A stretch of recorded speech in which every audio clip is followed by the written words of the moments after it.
परवाह मेरा,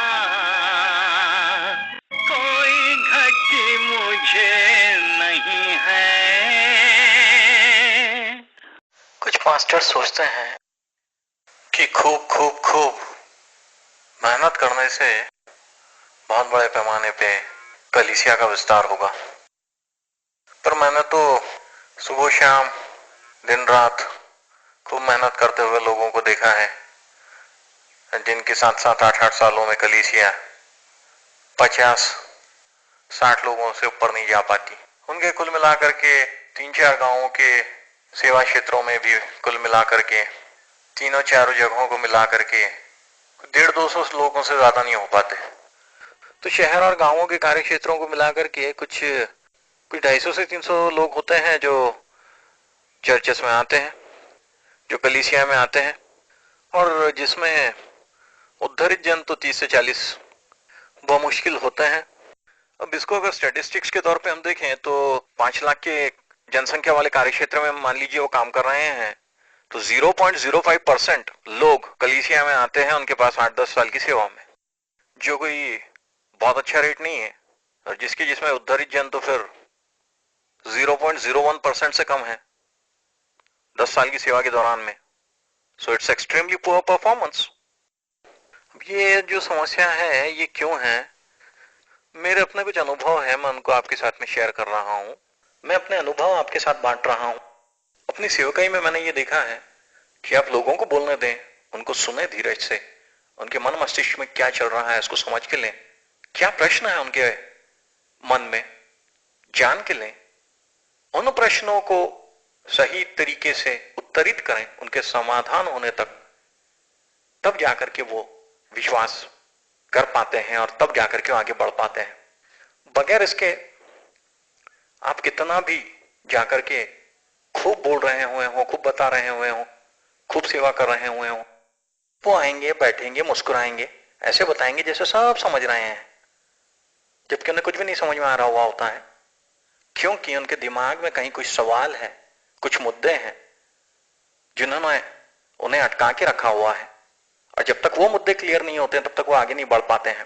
मैंने जब अलग अलग जगहों पर अलग अलग इंडिविजुअल्स को बोलता किया और तब फिर उन्होंने उनके मन के अंदर के जो सवाल मेरे सामने रखे, जब अपना मन मस्तिष्क हृदय खोल करके मेरे सामने रख दिया, तो उनके सवाल बिल्कुल कुछ और ही थे जो कोई भी आम इंसान कल्पना भी नहीं कर सकता।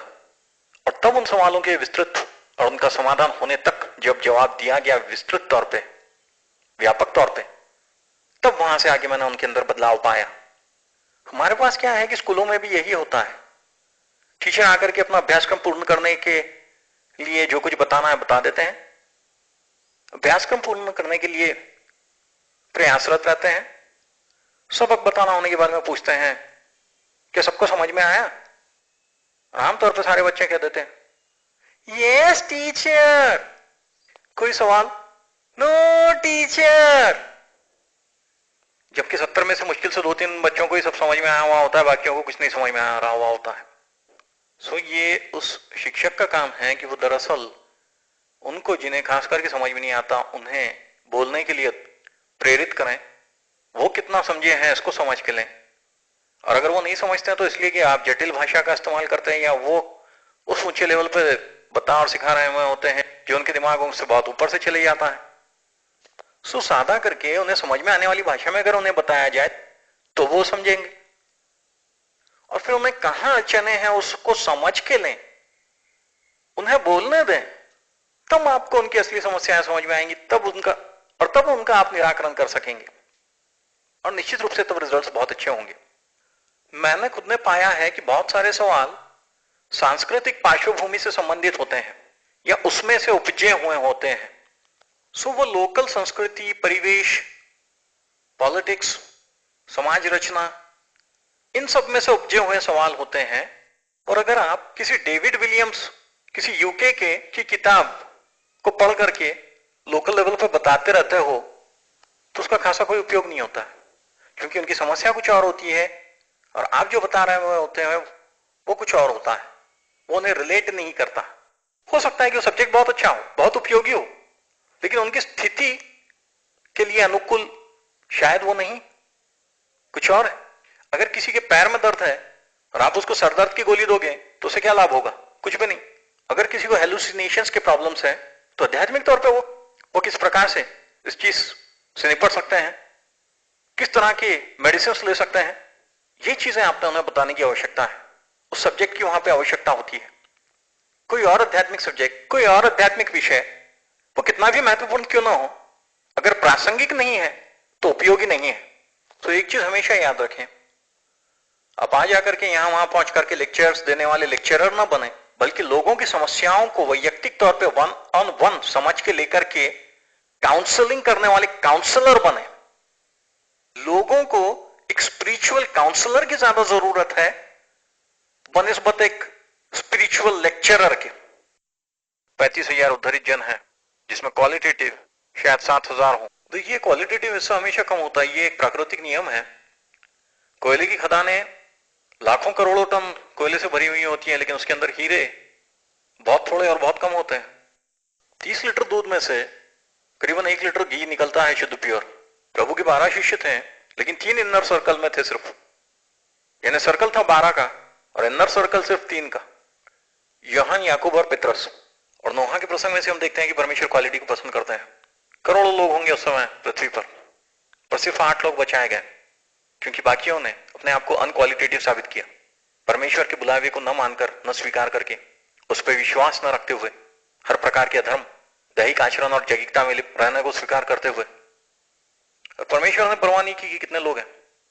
8 लोग थे जो क्वालिटेटिव थे, नोहा और उसका परिवार इसलिए कि नोहा ने उन्हें सही तरीके का आचरण करने की शिक्षा दी हुई थी, और इसलिए परमेश्वर का भय मान करके वो चलते थे। तो सिर्फ 8 ही बचे।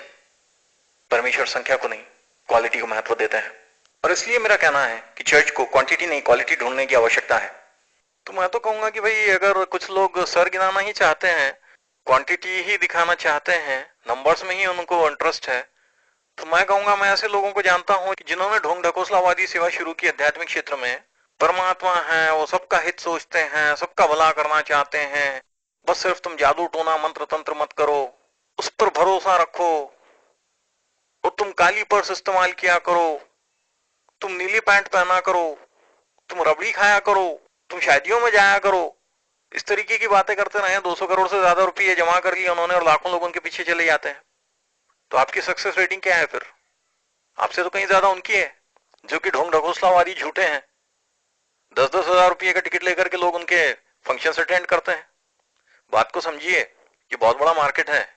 125 करोड़ लोग रहते हैं यहाँ इस मुल्क के अंदर, और अगर 0.01% का आपका सक्सेस रेट है यहाँ, तो मैं कहूंगा Shem shame puppy shame puppy puppy shame. मैंने लोकल लेवल पर 0.05% उद्धरित जनों की संख्या ओवरऑल पॉपुलेशन में है, ये पाया है। नेशनल लेवल पे हम ये अपेक्षा करते हैं कि करीबन 3.5 करोड़ ईसाई हैं भारत में, और अगर वहां पे सक्सेस रेटिंग आप दूसरी जगहों पे ज्यादा हो सकती है, ये भी मान के चलें, तो 0.10% का अगर आप सक्सेस रेटिंग पकड़ें 3.5 करोड़ के लिए, तो करीबन 35,000 उद्धरित जन है, जिसमें क्वालिटेटिव शायद 7,000 हो। तो अगर 7,000 क्वालिटेटिव डेडिकेटेड क्रिश्चियंस हैं, और हम एक डेडिकेटेड ट्रू क्रिश्चियन 500 लोगों को बदलने के लिए उपयोग में आएगा, ये पकड़ के चलें आने वाले 7 सालों के दौरान में, यानी 2013 से 2020 तक, तो हम ये कह सकते हैं कि 2020 तक 35 लाख उद्धरित जन होंगे सच्चे ईसाई भारत में। ऐसी हम अपेक्षा कर सकते हैं। चर्च को चाहिए कि वो टिकने वाला फल परमेश्वर के पास मांगे।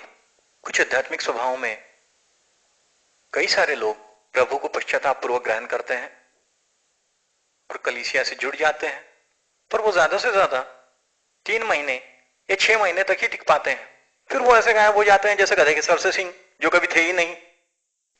प्रभु ने भी स्वयं 4 प्रकार की जमीनें बताई हुई हैं, जिसमें से सिर्फ एक यानी अच्छी वाली जमीन ही कहीं 30 पट, कहीं 60 पट, कहीं 100 पट फल देती है। कई तो ऐसे होते हैं जो सुनते हैं वहीं पे सब छोड़ देते हैं। पर 2 प्रकार की जमीनें ऐसी होती हैं कि जो एक तो सांसारिक मोह और चिंता या विरोध और तकलीफ, इनके कारण से छोड़ के चले जाते हैं। ये वो लोग होते हैं इन 2 जमीनों के टाइप के। इन्होंने सिर्फ प्रभु के आत्मा को, आने वाले युग के सामर्थ्य को चखा हुआ होता है, भरपूरी से पिया हुआ नहीं होता, जैसे कि परमेश्वर का शब्द हमें बताता है। पर ये चर्च का टाइम, टैलेंट, रिसोर्सेस, एफर्ट्स को जाया करने वाले होते हैं। ये ऐसे होते हैं जैसे किसी औरत को 7 बच्चे हुए हों एक साथ ही अलग अलग, और जिनके लिए बहुत खुशी हुई, सब तरफ जश्न मनाया गया, उनकी बड़े लाड़ प्यार से परवरिश की गई, उनके लिए कोई कमी नहीं की, और जवान होने तक वो सब एक एक करके मारे गए या मर गए। तो सोचो ये कितना दुखद है। ये बिल्कुल ऐसे ही है। अब इसकी वजह है, सोचो उस औरत के बारे में जिसको 3 लड़के हुए, 3-3 साल के अंतराल से हर एक, उनकी पैदाइश के लिए बहुत सावधानता बरतनी पड़ी, स्पेशल केयर लेना पड़ी, पर जब वो हुए तो हट्टे कट्टे, स्वस्थ और सुंदर, और वो जिंदगी की भरपूरी से बढ़े, परिपक्व मनुष्य बने, और उनमें से हर एक ने शादियां करके कई कई बच्चों को जन्म दिया। ये कहीं ज्यादा बेहतर है। सो टिकने वाला फल महत्वपूर्ण होता है, और मंडली को चाहिए, या इक्लीसिया, कलीसिया, एपिस्कोपल चर्च को चाहिए कि वो परमेश्वर के पास टिकने वाले फल को मांगे और उसके लिए इच्छा करें, और उसके लिए परमेश्वर की इच्छा के अनुसार कार्य करें। हालेलुया, आमीन। तो इसहाक एसाव से ज्यादा प्यार करता था, क्योंकि वो उसके साथ शिकार पे जाया करता था, उसे मदद करता था, उसके साथ रहा करता था ज्यादा। पर परमेश्वर का शब्द कहता है कि मैंने याकूब से प्रीति की और एसाव का द्वेष किया। परमेश्वर तो निष्पक्ष है, तो फिर वो ऐसा क्यों कहते हैं कि मैंने एसाव का द्वेष किया? क्योंकि एसाव दैहिक मनुष्य था, वो बस तुरंत का देखने वाला मनुष्य था। अभी इस वक्त फिलहाल क्या है मेरे लिए, वो ठहरने के लिए, दम मारने के लिए, इंतजार करने के लिए तैयार नहीं था।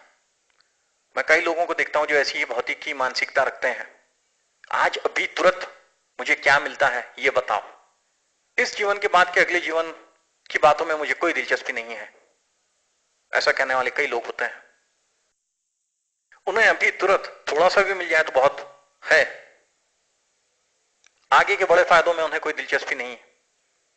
एसाव ने एक भोजन के लिए अपना ज्येष्ठता का हक याकूब को बेच दिया।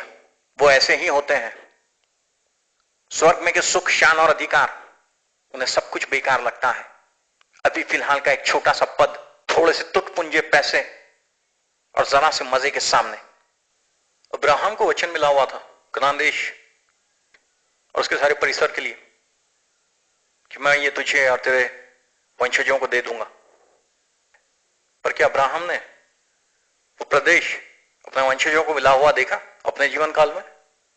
नहीं, क्योंकि उसे बताया हुआ था कि मैं तेरे वंशजों को मिस्र देश में ले जाऊंगा, वहां वो गुलामों की तरह से वहां वो गुलामी करेंगे, और फिर 430 वर्षों के बाद मैं उन्हें वापस यहां ले आऊंगा और ये सारा प्रदेश उन्हें दूंगा। और वैसा ही परमेश्वर ने किया। और आज तो एक ऐतिहासिक तथ्य के तौर पे हम इस सत्य को देखते हैं, परमेश्वर अपने शब्द के बारे में विश्वसनीय है। हालेलुया, आमीन, हालेलुया, आमीन। परमेश्वर ने 2002 में मुझे विवचन दिया था एक प्रॉपर्टी के बारे में, और मैं विश्वास रख करके बाट जोहता रहा, और 2011 में परमेश्वर ने अपने विवचन को परिपूर्ण रीति से पूर्ण किया, और उस प्रॉपर्टी में परमेश्वर ने अपनी कृपा से मुझे करीबन 1 करोड़ रुपये का नेट प्रॉफिट होने दिया। सब कुछ यहोवा परमेश्वर की महिमा के लिए। हालेलुया, आमीन। और बीच में करीबन 8 वर्ष बीते, और 8 वर्ष कहने के लिए तो छोटे होते हैं, कहने के लिए तो बड़ा आसान है, पर 8 वर्ष इंसानी जिंदगी में कोई छोटा समय नहीं है। पर इस सारे समय में मैंने इंतजार किया, मैंने बाट जोही, मैंने दम मारा, और एक पल के लिए भी कभी शक नहीं किया इस बात पर जो परमेश्वर ने मुझे विवचन दिया था, और परमेश्वर ने अपने विवचन को पूर्ण किया। वो विश्वसनीय है। हालेलुया, आमीन। यहोवा चरवाहा